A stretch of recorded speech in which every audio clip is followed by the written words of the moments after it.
Helen, welcome to the Harvey Nash Board dinner here at the Mayfair Hotel in London.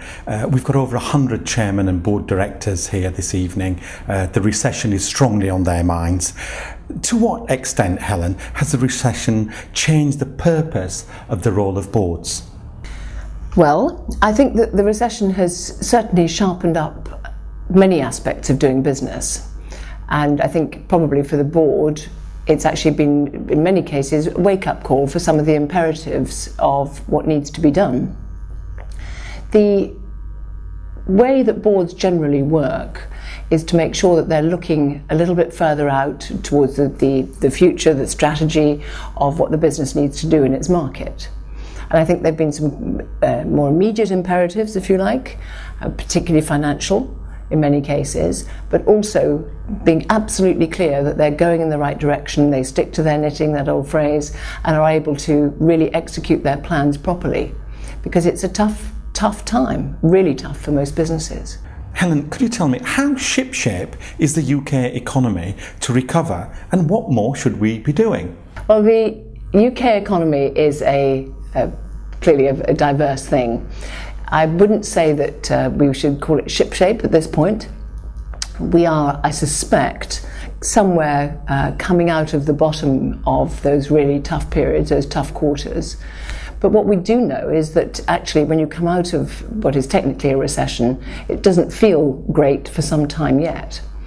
So there are all the very good things that the government has done to give a shot in the arm to the economy. We need time for those things to work. So we need to, as I said earlier, stick to our knitting and make sure that we've got the right products, the right people, the right marketplaces for our businesses.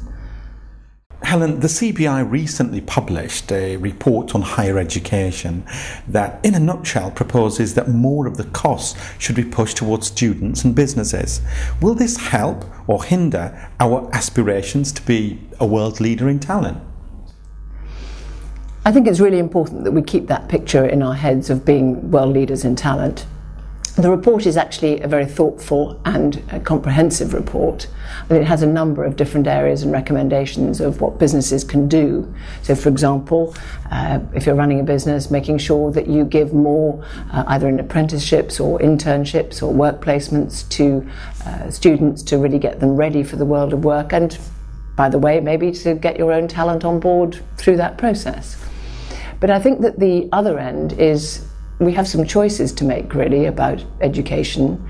We might consider, as a country, consider reducing research and teaching. We might consider reducing student numbers, or we might make sure that those who are benefiting from that education do contribute more towards it, the students and the businesses.